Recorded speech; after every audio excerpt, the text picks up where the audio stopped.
Alrighty, I'm back. Sorry I missed yesterday. It was Father's Day here in the United States, and just visiting family and stuff. And by the time I got back, it was late, and I didn't really feel up to it, so I didn't want to just phone it in. So I'm back, and boys, there's stuff to talk about.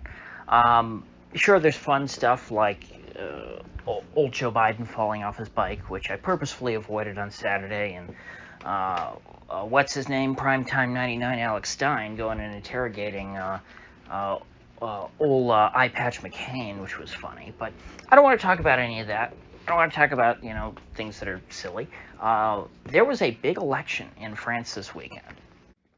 As, maybe most of you don't. I was about to say, as most of you know, President Emmanuel Macron, the savior of Europe, the white Obama of France, was re-elected to a second term as the president of France earlier this year. He beat Marine Le Pen quite decisively, though she did better, than she ever has. She did better than any anti-establishment candidate in France in who knows how many decades.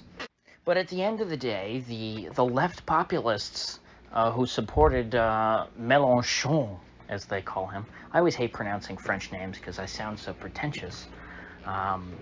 But hey, I'd rather pronounce them correctly than incorrectly. So Mélenchon's supporters, they went to Macron. That was the story of the presidential election. I covered that at the time. It was an interesting development, not all that surprising. It is, the French at the end of the day share a lot in common with other people in the West, and the Western left cares much more about keeping up appearances than they do about actual policies. And to them, they can never support a right-winger because that would make them, a fascist enabler, and then we just have Hitler all over again. People, compromising with fascists, and fascist means anyone on the right, is how we got Hitler. So you can never collaborate with them, you can never cooperate, you can never compromise, you just must force them out entirely. And so you have to vote for anybody but the right winger. And so all of the far left people who hate Macron went and voted for him.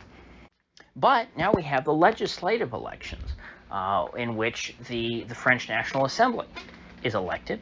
And in France, since they have their semi-presidential system, there's not only a president that is elected, there is a prime minister who is selected by the National Assembly, just like in any other parliamentary system. And so the theory in the media was that, the Mélenchon voters were strategic. They voted for Macron knowing that they would have a second chance to try to, elect people who are supporters of Mélenchon to the National Assembly, and then they can make him prime minister. And sure, they won't be able to get Mélenchon as president, but they'd rather have Prime Minister Mélenchon and President Macron than potentially Prime Minister Mélenchon and President Le Pen. And while Mélenchon's bloc did do very well in the election, they came in second behind Macron and his cronies. The Macronites got 38.6% of the vote. The Mélenchonites got 25.7% of the vote, I believe.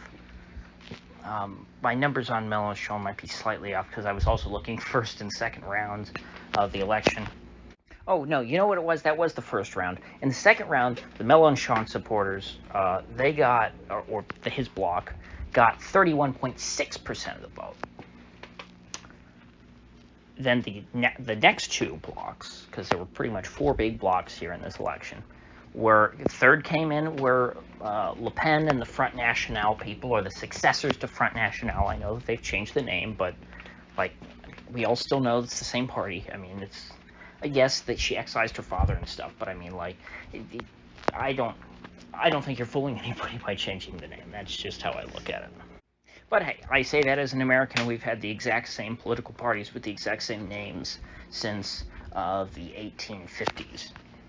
So the National Rally, as they're calling themselves, got 17.6 or thereabouts, 17.8%, which was good enough for 89 seats.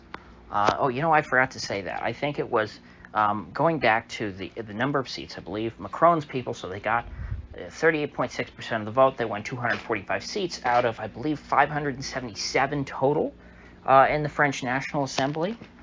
You know, it's ironic. France is is a significantly smaller country than the United States, but they have so many more people in their House of Representatives.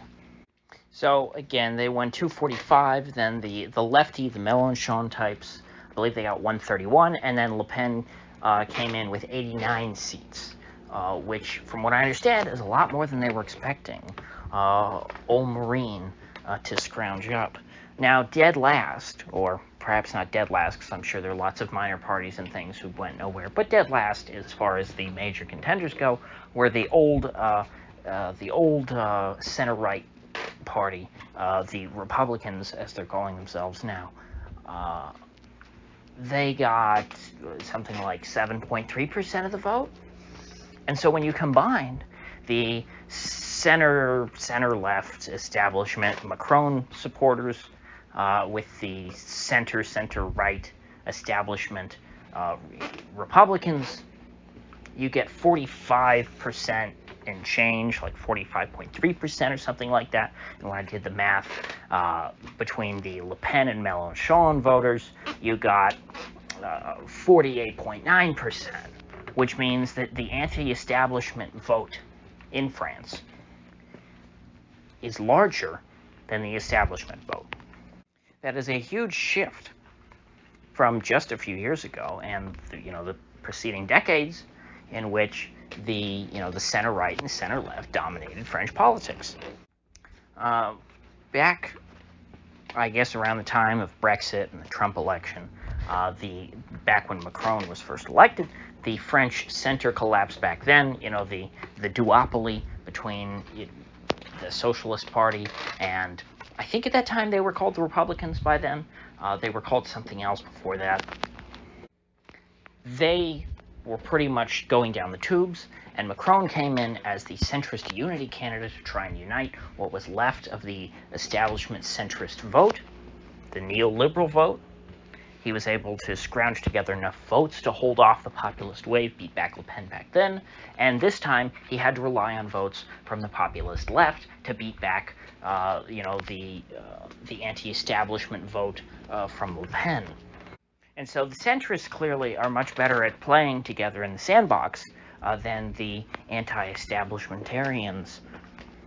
Because if you had populist left and populist right unite, they would overwhelm the establishment.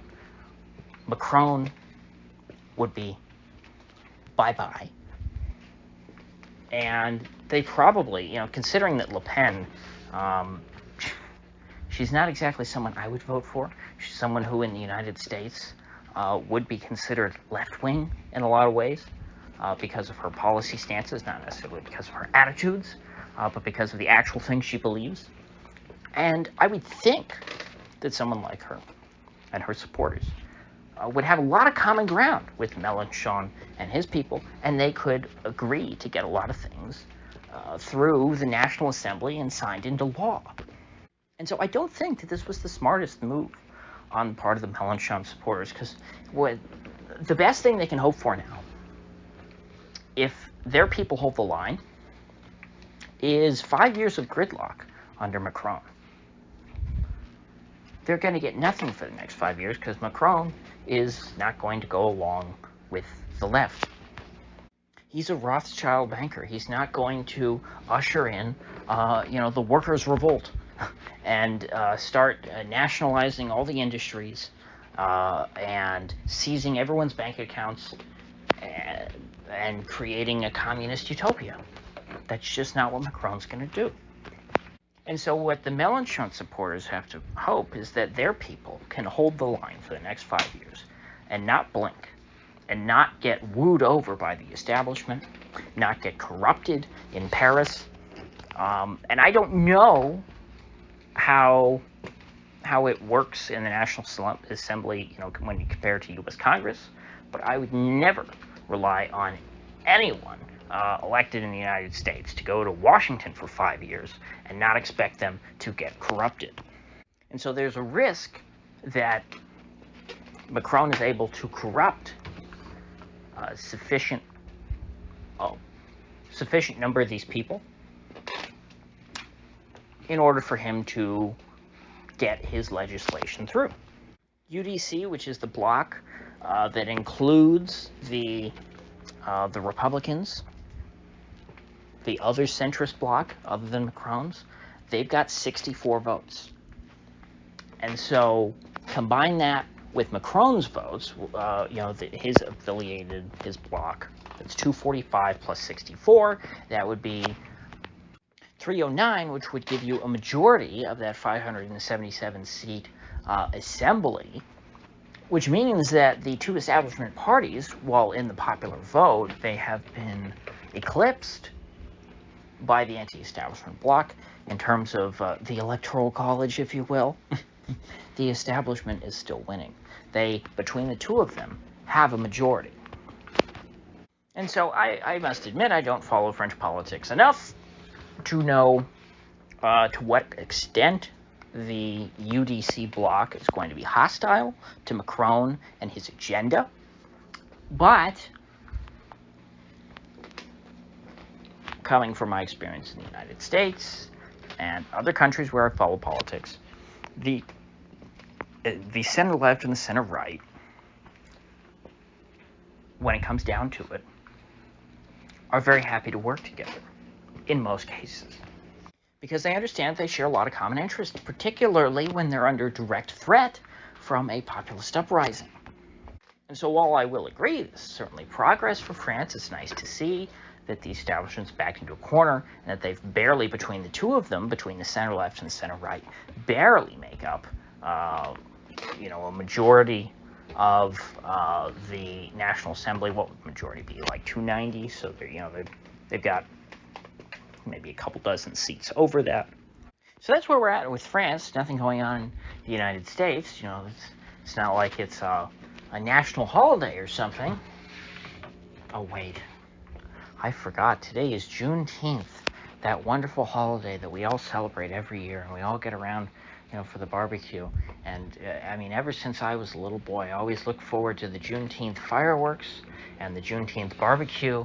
Down at Juneteenth Park on Martin Luther King Jr. Boulevard.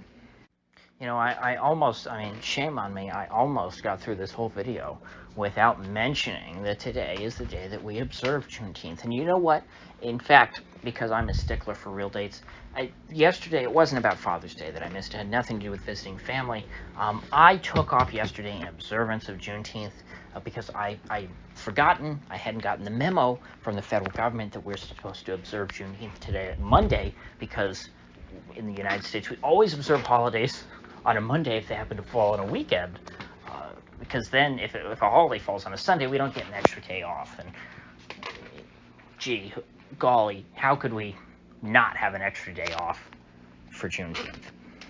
So I don't want to talk about it too much, but obviously it's just another, what do you call it? I guess a race-baiting distraction. And there's no other way to describe this. A totally inorganic movement for everybody to celebrate Juneteenth. Just to remind all those white folks, oh yeah, you were the slave masters, and we were the slaves. And before that, we was the kangs, and yous was the slaves. But actually, you're not supposed to remember that, because that's a little too empowering. You're only supposed to remember the part that we's was slaves, not we was kangs. You're not supposed to remember that part. The white man's been holding back the black man since the day he was born. And goddammit, that's all there is to it. And you better observe that. You better recognize that. And you better give up your job for a less qualified person of color if you intend to do anything about it. And so, in case you haven't noticed, I'm not going to pretend that I respect these things. Was tired of it a long time ago. In fact, I think by 2013 or 2015, I was really just fed up with it at that point. Had enough of the race hoaxing, had enough of the race huxting, had enough of the race baiting. And I think I speak for the vast majority of white folks outside of the top 2 tax brackets. So that's my message for Juneteenth. I don't care. I'm not going to pretend to care. I will not be made to care. It's the same thing with Pride Month. You know, I grew up in a generation that pretty much was free of racism and hatred of gays. I grew up not caring about such things. Or rather, you know, the way to think about it, it's not that I didn't care about those things. It's that I had no concept in my head that those were supposed to be negative. Never occurred to me. But you know what? As an adult, or actually even as an adolescent, being told constantly how I oppressed people and hated people, and how I needed to repent. Whatever sensitivity or sympathy I might have had towards those folks for any real discrimination they might have faced in their life, that was wiped away a long time ago. I don't care anymore. To all the gays out there, you don't have to like me. That's fine. To all of the black people out there, you don't have to like me. That's fine. Because I sure as hell ain't gonna beg you to like me. So happy French legislative elections. Happy Pride Month. Happy Juneteenth. Happy all of it. With that said, I will see you folks back here tomorrow. I know I say that every day, but honestly, when I say that, and then I miss a day, I don't plan on that. That's not normal. So we should easily be able to go the rest of the week with no more misses. So, see you then.